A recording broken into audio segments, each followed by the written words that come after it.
Hi hello welcome to post 360. నేను మీ మురళీరాపల్లి. అసలు ఏం జరుగుతుంది ఆంధ్రప్రదేశ్లో? ఇప్పటి వరకు ఒక లెక్క, ఇకపైన ఒక లెక్కగా మారనుందా? ప్రజలు వేచి చూసి వాళ్ళ సహనాన్ని కోల్పోయారా అంటే అవుననే అనిపిస్తుంది తాజా పరిణామాలు చూస్తూ ఉంటే. ఎందుకంటే సూపర్ 6 ఇస్తా అన్నటువంటి గవర్నమెంట్ ఇప్పటి వరకు దానికి సంబంధించిన ఊసు కానీ దానికి సంబంధించిన ప్రయత్నాలు కానీ చేయలేకపోవడమే దీనికి సంబంధించినటువంటి ప్రథమ ప్రాబ్లం అని తెలుస్తూ ఉంది. ఎందుకంటే ప్రజలు పిల్లలకి ఫీజులు కట్టలేకపోయారు ఈ సంవత్సరం, రైతులకి కరెక్ట్గా వాళ్ళకి కావాల్సిన డబ్బులు అందలేదు, అమ్మఒడి అందలేదు, ప్రజలకి ఉచిత బస్సు సౌకర్యం అందలేదు, బీసీలకి ఎస్సీ ఎస్టీలకి ఎవరైతే 18 సంవత్సరాలు పైబడిన వాళ్ళు ఉంటారో వాళ్ళందరికీ నెలకి 15,000 ఇస్తా అని చెప్పారు చంద్రబాబు నాయుడు గారు, అది ఇవ్వలేదు. అది కాక నిరుద్యోగ వృత్తి కింద ప్రతి ఒక్క నిరుద్యోగికి 3,000 ఇస్తా అన్నారు, అది ఇవ్వలేదు. సో ఓవరాల్గా చూసుకుంటే ఇవన్నీ కాకుండా ప్రజలపైన అధికంగా భారం పడుతూనే ఉంది. చంద్రబాబు నాయుడు గారు చెప్పారు నిత్యావసర వస్తువులు తగ్గిస్తా, ధరలు తగ్గిస్తా అని చెప్పారు. ఇప్పటి వరకు నిజం చెప్పాలంటే నిత్యావసర వస్తువుల ధరలు ఆకాశాన్ని అంటుతూనే ఉన్నాయి. కనీసం ఆనియన్స్ కూడా ప్రజలు కొనుక్కోలేని స్థితికి వెళ్ళిపోయారంటే అర్థం చేసుకోండి. కేజీ 60, 70, 80, 90, 100 వరకు అమ్ముతూ ఉన్నారు. అంతేకాదు టమాటాలు కూడా రేట్లు కూడా ఆశ్చర్యకరంగా పెరిగాయి. ఏ కూరగాయ టచ్ చేసినా కూడా ప్రజల కొనలేని స్థితిలోకి వెళ్ళిపోయారు. అంతేకాదు ఇప్పుడు మనం క్లియర్గా చూసుకున్నట్లయితే అసలు కరెంటు బిల్లులే పెంచాం అని చంద్రబాబు నాయుడు గారు చేతులు ఒప్పుతూ ప్రజలకు చెప్పారు, ఒక్క పైసా కూడా పెంచని. కానీ ఈరోజు కరెంటు బిల్లులు చూస్తుంటే మైండ్ బ్లాక్ అయిపోతుంది. ఆ కరెంటు బిల్లుల వల్ల తెలియదు, దేని వల్ల తెలియదు. అసలు ఇప్పుడున్నటువంటి ప్రభుత్వం పైన 6 నెలలు గడవక ముందే 7 నెలల్లో ఉన్నాం, ఇంత వ్యతిరేకత ఉందా అనే విధంగా రోడ్లపైకి జనాలు వచ్చేస్తూ ఉన్నారు. అంగన్వాడీ వర్కర్స్ సమ్మె చేశారు, వాళ్ళని విరమించేశారు. మాకు ఫుడ్ బాగోట్లేదని హాస్టల్ విద్యార్థులు సమ్మె చేశారు, వాళ్ళని విరమించారు. వాలంటీర్స్ అయితే కలెక్టరేట్లను ముట్టడించారు, తరిమి కొట్టారు. అదేవిధంగా కాలేజీ విద్యార్థులు ఫీ రీఎంబర్స్మెంట్ రావట్లేదంటూ అన్ని కలెక్టరేట్లు ముట్టడించారు, వాళ్ళని చెదరగొట్టేశారు. ఇలా చూసుకుంటా పోతే ఒకటి కాదు 104, 108 ఉద్యోగులంతా కూడా రోడ్లు ఎక్కారు, వాళ్ళని కూడా చెదరగొట్టేశారు. ఒక రకంగా చెప్పాలంటే కర్ఫ్యూ వాతావరణం ఆంధ్ర అంతా ఉందా అనే విధంగా అక్కడ సిచ్యువేషన్స్ ప్రతిసారి గుర్తు చేస్తూనే ఉన్నాయి. ఇప్పుడు ఆంధ్రప్రదేశ్ ప్రజలు మొత్తం రోడ్లు ఎక్కుతున్నారు. ఎందుకంటే కరెంటు బిల్లు ఒక్కొక్కరికి 200, 300 వచ్చే కరెంటు బిల్లు ఈ నెలలో 2,000, 3,000 వచ్చింది. 14,000, 20,000, 30,000, ₹1,00,000 వరకు కరెంటు బిల్లు వచ్చినాయి ఈ మంత్. ప్రజలు షాక్ అయిపోతున్నారు, ఏంట్రా ఈ కరెంటు బిల్ అని. అదీ కాకుండా ఎవరైతే ఎస్సీ ఎస్టీ బీసీలు ఉన్నారో వారికి, ఎవరైతే మైనారిటీస్ కూడా 200 కన్నా ఎక్కువ వస్తేనే కరెంటు బిల్లు వాళ్ళు కట్టాలి. వాళ్ళు 200 లోపే కరెంటు బిల్లు పెట్టుకునేవారు. కానీ తెలుగుదేశం పార్టీ వచ్చిన తర్వాత కరెంటు బిల్లులు మినిమం 500 నుంచి 600 ప్రతి ఒక్కరు కట్టవలసిందే. అది కాకుండా ఇప్పుడు అధిక భారంగా సర్ఛార్జీలు అనేసి, పాత బకాయిలు అనేసి ఇప్పుడు మనుషులపైన 6,800 కోట్లు ఎక్స్ట్రా భారం వేసి ఒకే నెలలో కట్టమనేసి 2,000, 2,300, 200, 300 వచ్చే కరెంటు బిల్లుని 2,300, 2,500 ఈ నెల కరెంటు బిల్లు అందరికీ. ఆలోచిస్తేనే ప్రజలు తల్లడిల్లిపోతున్నారు, ఆశ్చర్యపోతున్నారు. కరెంటు బిల్లు కట్టకపోతే పీకేస్తారు, ఎలా చేయాలి ఇంత కరెంటు బిల్లు అని ఆశ్చర్యపోతున్నారు. అందుకే రోడ్లు ఎక్కారు. ఈరోజు ఆంధ్రప్రదేశ్ వ్యాప్తంగా ప్రజలంతా రోడ్లు ఎక్కారు. కరెంటు బిల్లుల పైన బాధుడే అంటూ పోస్టులు పెట్టుకుని తిరుగుతూ ఉన్నారు.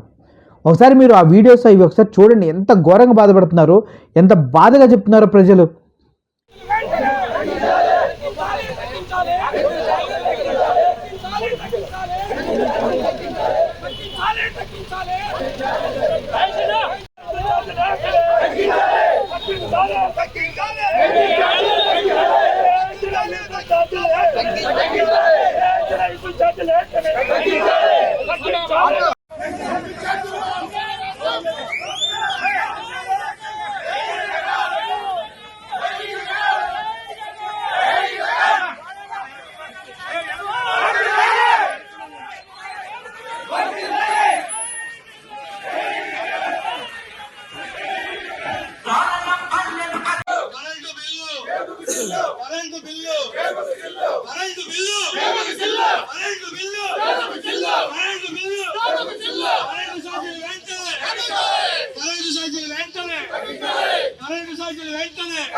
పెంచిన కరెంటు ఛార్జీలు వెంటనే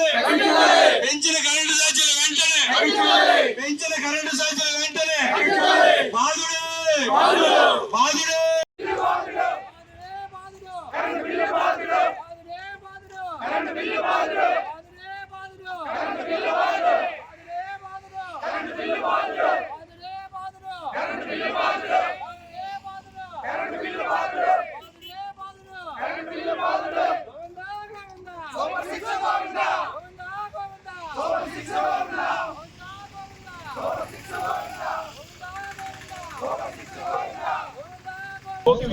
ఫోన్ చేస్తారండి నాకు విద్యుత్ ఛార్జీలు వెంటనే విద్యుత్ ఛార్జీలు వెంటనే విద్యుత్ ఛార్జీలు వెంటనే. ఇంత కరెంటు బిల్లులు అసలు ఏం చెప్పాడైనా ఏం చేస్తున్నాడు? కరెంటు బిల్లులు పెంచనంటే పెంచనన్నాడు, కానీ ఇప్పుడు కరెంటు బిల్లులు ఇంత రేంజ్లో పెంచుకుంటూ వెళ్తున్నాడు చంద్రబాబు నాయుడు. ఏం చేయాలి మేము అని ఆశ్చర్యపోయి అవాకైపోతున్నారు ప్రజలు.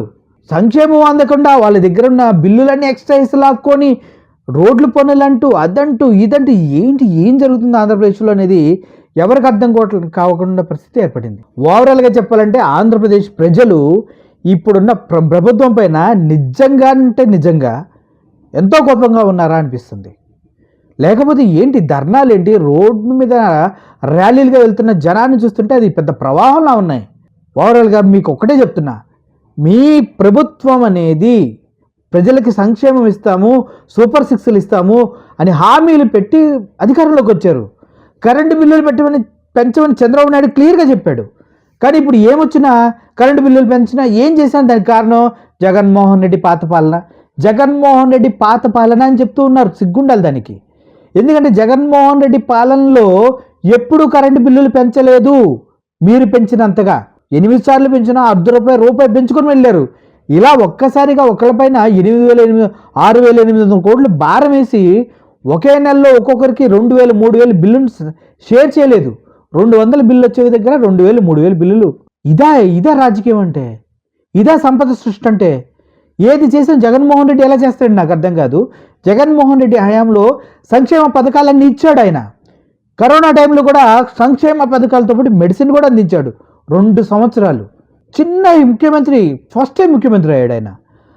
ఈ సంపద సృష్టిలో భాగంగా అసలు ప్రజల మధ్యలోకి వెళ్ళి ఇంటింటికి వాలంటీర్ వ్యవస్థను పెట్టి కాపాడుకుంటూ వచ్చారు. ఆ వాలంటీర్ వ్యవస్థను తీసేస్తారు మీరు. అయినా కూడా ఏంటి దరిద్రం ఇంత దారుణం అని ఆంధ్రప్రదేశ్లో అందరూ ఆశ్చర్యపోతూ ఉన్నారు. సో చంద్రబాబు నాయుడు గారు, పవన్ కళ్యాణ్ గారు దీనిపైన మాట్లాడాలి. ఎందుకంటే ప్రజలు చాలా చిరాకు పడుతున్నారు, చాలా వ్యతిరేకత వస్తుంది.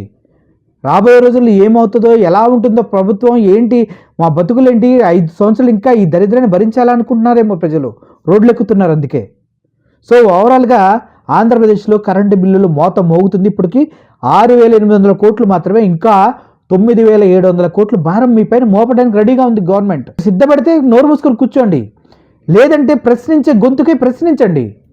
మీకు రావాల్సిన రాయితీలు, మీకు కావాల్సిన సబ్సిడీలు, మీకు కావాల్సిన పథకాలు, మీకు రాజకీయ నాయకులు చెప్పినటువంటి మాటలు, ఆ మేనిఫెస్టోలో ఉన్నటువంటి ప్రతి ఒక్క పాయింట్ నెరవేర్చుకునే హక్కు మీకుంది.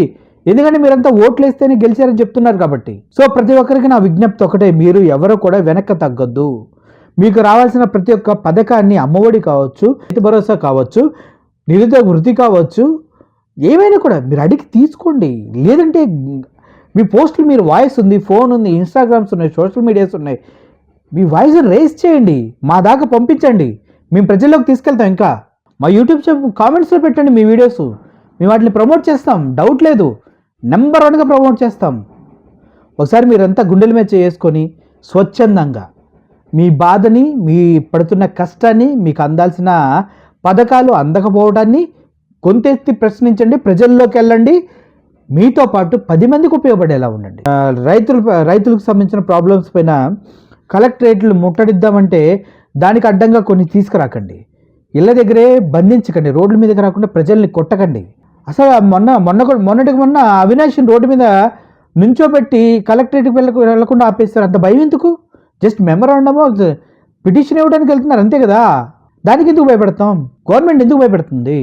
ప్రజల కోసం, ప్రజల చేత ఎన్నుకోబడిన ప్రభుత్వమే కదా, ప్రజల కోసం ఏమి చేయండి. వాళ్ళు ఎందుకు రోడ్లు ఎక్కుతారు? ఎవడైతే రోడ్లు ఎక్కమన్నాడో జగన్మోహన్ రెడ్డి లాంటి వాళ్ళు ఉన్నా కూడా తరిమి కొడతారు. మీరు ఏం చేయట్లేదనే జగన్మోహన్ రెడ్డి వైపు మళ్ళీ తిరిగి చూస్తున్నారు జనాలు.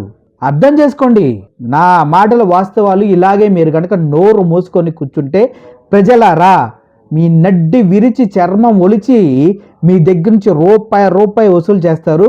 పాత ఛార్జీలు, ఆ ఛార్జీలు, టోల్ గేట్లు, ఈ గేట్లు, ఆ గేట్లు, సర్వనాశనం అయిపోతారు మీరు. డౌటే లేదు. ఆలోచించి ముందుకెళ్ళండి. మీ గొంతుకుని మాకు సెండ్ చేయండి. కంపల్సరీగా మీరు పెట్టిన వీడియోని మేము ప్రజల్లోకి తీసుకెళ్తాం. Thank you for watching this video. I'm Murali signing off. Thank you so much.